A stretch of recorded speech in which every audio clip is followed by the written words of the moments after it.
तो पित्त वाला उसको कड़वा कशैला फायदा करेगा, तीखा खट्टा नुकसान करेगा। हम में से हर एक को कोई ना कोई रस पसंद है, किसी को खट्टा, किसी को मीठा, किसी को 2, किसी को 3, लेकिन आवश्यक है षड रस, 6 रस। अब उस विषय पे हम बात करेंगे, षड रस पे। तो पहले ये देखा जाए कि बीमारी क्यों होती। तो बीमारी होती है वात, पित्त और कफ का बैलेंस बिगड़ जाने से।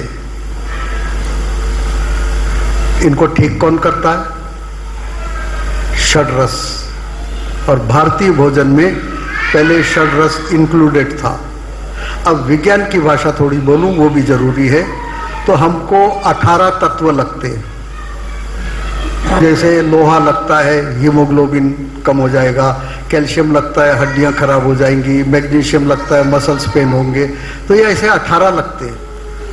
और वो 18 के 18 हमको प्राप्त होते हैं अनाज, दाल, फल, सब्जी से।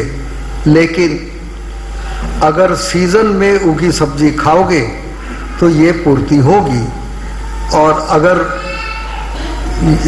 टीवी देख के या ये देख के आप रहते हो भारत में, मंगाते हो इटली की लाल शिमला मिर्ची, पीली शिमला मिर्ची, उधर का ऑयल, ऑलिव ऑयल, जिस धरती पे रहती हो, राजू भाई के शब्द बोल रहा हूं, उस धरती के 20 किलोमीटर के रेडियस में जो अनाज, दाल, फल, सब्जी पकता है, 50 किलोमीटर ले लीजिए, वो तो आपके शरीर के रोगों को दूर करेगा, वो आपकी क्षति को भी पूर्ति करेगा। ये बाहर से मंगवाओगी, जैसे कोई शिमला का व्यक्ति आके यहाँ बस जाए तो कोई हर्जा नहीं, लेकिन कोई गर्म देश के, राजस्थान का आके यहाँ बस जाए और वो राजस्थानी उत्तर प्रदेश में खाए, उत्तराखंड में खाए, बीमार होगा। तो पहले ये आपको अनाज, दाल, फल, सब्जी जो सीजन की मिलती वो पेट भर खाइए। सारे एलिमेंट्स जो 18 मैंने बताए उसकी पूर्ति हो जाएगी।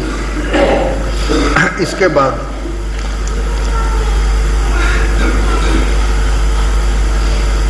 बाद ये पक्का ध्यान रहे कि आपका वात, पित्त, कफ बिगड़े ना। वो बिगड़ने से ही, एलोपैथी उसको अलग भाषा में बोलेगी, आपको निमोनिया हो गया, आपको टाइफाइड हो गया, आपको ये हो गया, आपको वो हो गया। लेकिन आयुर्वेदिक एंगल से, चश्मे से देखेंगे तो आपको ये मालूम पड़ेगा कि वात, पित्त या कफ 3 में से कोई बिगड़ा है। फिर इसको सम कौन करता है? षड रस। इसकी वैल्यू आप लोग को, महिलाओं की ओर देख के मैं बोल रहा हूँ, आप लोग परवाह नहीं करती, खाली ये देखती इन लोग को क्या पसंद है। अरे इनको तो कचरा ही पसंद है, इनको मीठा पसंद है, इनको नमकीन तीखा पसंद है। आप अगर षड रस पूरे नहीं दोगी तो इनका वात, पित्त, कफ का बैलेंस बिगड़ेगा। नतीजा क्या होगा? अनेक बीमारियां होंगी। अब क्या आगे बताता हूं। जो खाली एक रस का सेवन करते, एक रस का, कोई है कि मीठा ही पसंद है, मीठा खाते हैं, तो कोई तीखा, कोई खट्टा वगैरह वगैरह। तो एक रस का सेवन आप करोगे तो 100% गारंटी है आपकी बीमारी होगी। कई महिलाओं से देखते हैं कि वो बड़े शान से बोलती है, मेरा बेटा कशैला नहीं खाता, कड़वा नहीं खाता है, बड़े शान से। वो बेटे को भी लगता है मैं विशेष हूँ, बाकी बच्चे तो बेवकूफ लोग करेला खाते, मैं करेला नहीं खाता हूँ। जहाँ आपने एक भी रस की कमी करी, तहाँ मेरा ये सेंटेंस याद करना, बीमारी होती वात, पित्त, कफ के संतुलन बिगड़ने से। वात, पित्त, कफ का संतुलन ठीक करता है षड रस। इसलिए आपके भोजन में 6 के 6 रस होने चाहिए।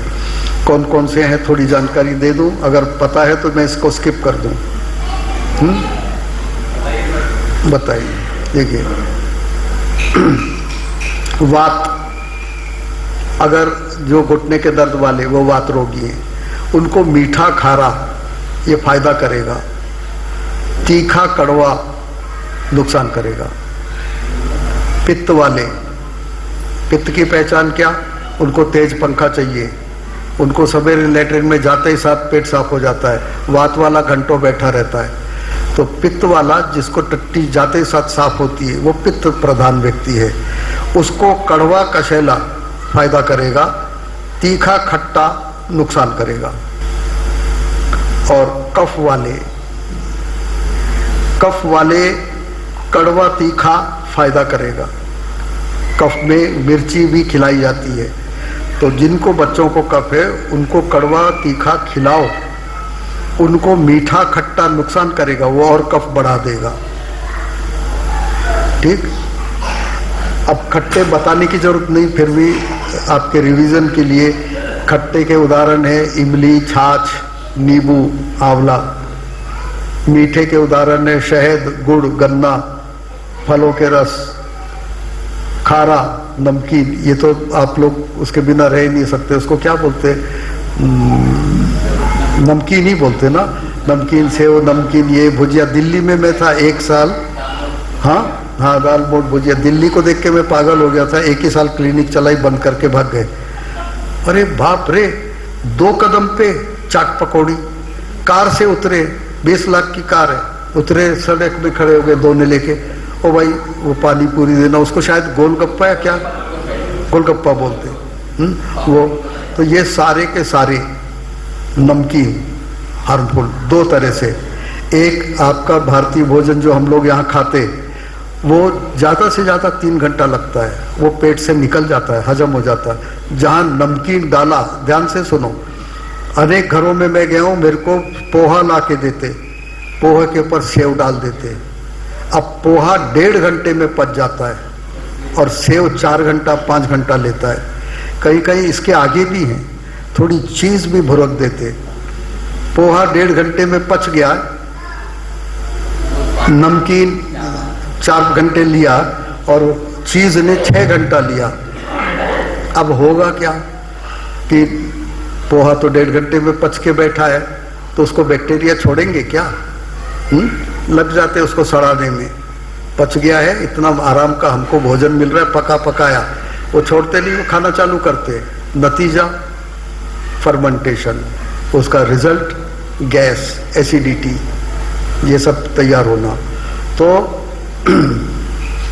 भोजन में एक प्रकार का खाओ, जो हम लोग खा रहे हैं ये बहुत उत्तम भोजन है।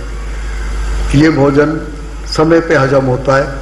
इसके अलावा जो साथ में लेके खाते, कई राज्यों का बोल देता हूँ उदाहरण, राजस्थान मिठाई रखते साथ में, मैं तो मन में गाली देता हूँ, ओपनली दे नहीं सकता।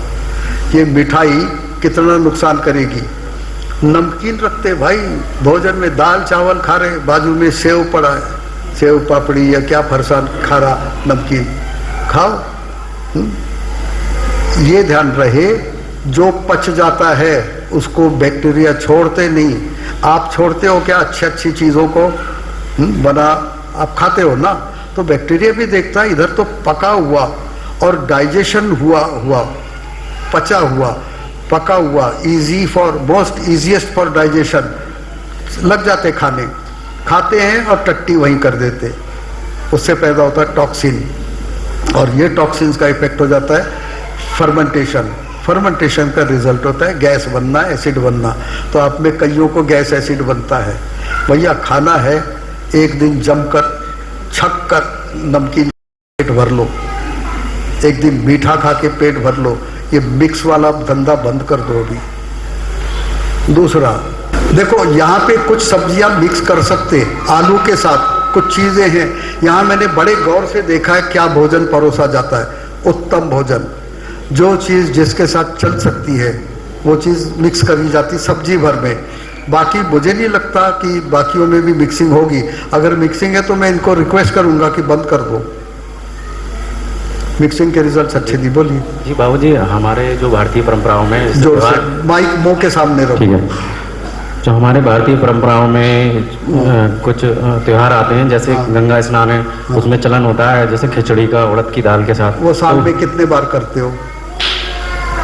एक ही। वो त्योहारों में बहुत महत्वपूर्ण है जी, उस समय वो करना है। जैसे राजू भाई ने बोला और मैंने अनुभव लिया, बासोड़ा, बासोड़ा, बासा खाना चाहिए।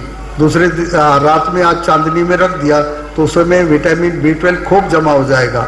वो बैक्टीरिया का पॉपुलेशन बढ़ाने वाला दिन होता है। Favourable conditions, temperature, pressure, atmospheric moisture, वो कंडीशन में B12 बनाने वाले बैक्टीरिया बहुत मात्रा में बढ़ जाते हैं और फिर आपके भोजन में B12 आ जाता है।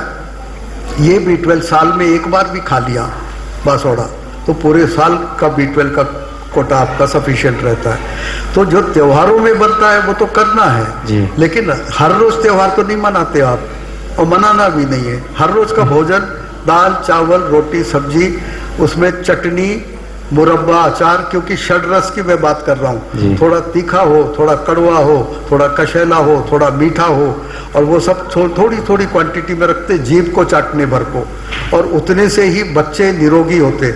आजकल के बड़े शानबाज बच्चे, आई डिसलाइक, अरे क्या क्यों डिसलाइक करता है, तेरा शरीर डिसलाइक नहीं कर रहा है क्या तेरे को? तो सारे षड्रस जाने चाहिए क्वांटिटी। अब मैं उसके आगे बढ़ूं तो आपको बता दूं क्या होता है भोजन।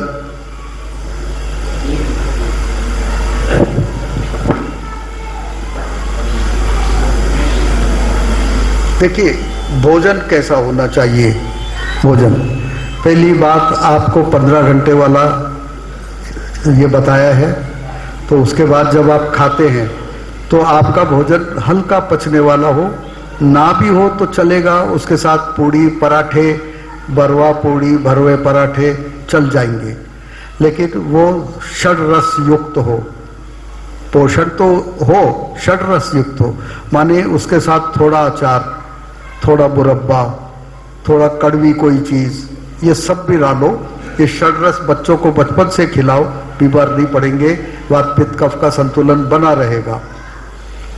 मैंने बेस्ट भोजन जो देखा है वो महाराष्ट्र में ब्राह्मण परिवारों में, कोंकण में, जो कोंकण रीजन है वहाँ पे कोकणस्थ ब्राह्मण होते हैं, उनसे अच्छा भोजन मैंने खाया नहीं कभी। तो वहाँ गए, ध्यान से सुनिए, वहाँ गए तो सबसे पहले थाली में थोड़ा सा चावल, थोड़ा 2 कौर 3 कौर होगा, वो रखा, उसके ऊपर 1 चम्मच घी डाला और उसके ऊपर दाल डाली, आसानी से पचने वाली, छिलके वाली, और ये खाओ। तो मैंने बोला भाई इधर मेरा तो चलेगा नहीं, ये जो वो सीक्वेंस बोल रहे हैं, जो क्रम बोल रहे हैं वो करना पड़ेगा। मैंने खा लिया, मैंने तुरंत अनुभव लिया, मेरा पित्त शांत हो गया। और फिर राजू भाई को जब सुना कि दुनिया में पित्त शामक नंबर 1 औषधि कौन है, तो वो है घी। और मैंने बोला ये ब्राह्मण बहुत बुद्धिमान है, इनने पहले जठर अग्नि जो बहुत ज्यादा थी उसको पहले शांत किया, इतनी शांत किया कि भूख तो बनी रहे, लेकिन भर भर भर भर खाने वाला, ये गलाओ वो खाओ वो लाओ वो लाओ, वो सब बंद हो जाता है। तो पहला उनका भोजन बोल रहा हूँ, पहले हमको चावल के साथ घी दिया, जठर अग्नि शांत करी, उसके बाद रोटी सब्जी दी। और रोटी उधर की पद्धति क्या है, पूरी नहीं देते, एक रोटी के 4 टुकड़े करते, और 4 टुकड़े में से 1 या 2 देंगे। मैंने को शुरू में मुझे मिली तो मैंने मन में गाली दिया, मतलब इतनी भूख लगी, ये क्या कंजूस है, आधी चौथाई रोटी आधी रोटी पे काम चला रहे। उनने वो दी, पर मैंने ये देखा वो उतना देने से, जब मेरे मस्तिष्क ने देखा इतना ही खाना है, मेरे को तो भूख बहुत ज्यादा है, भूख और तेज हो गई, आग लग गई पेट में।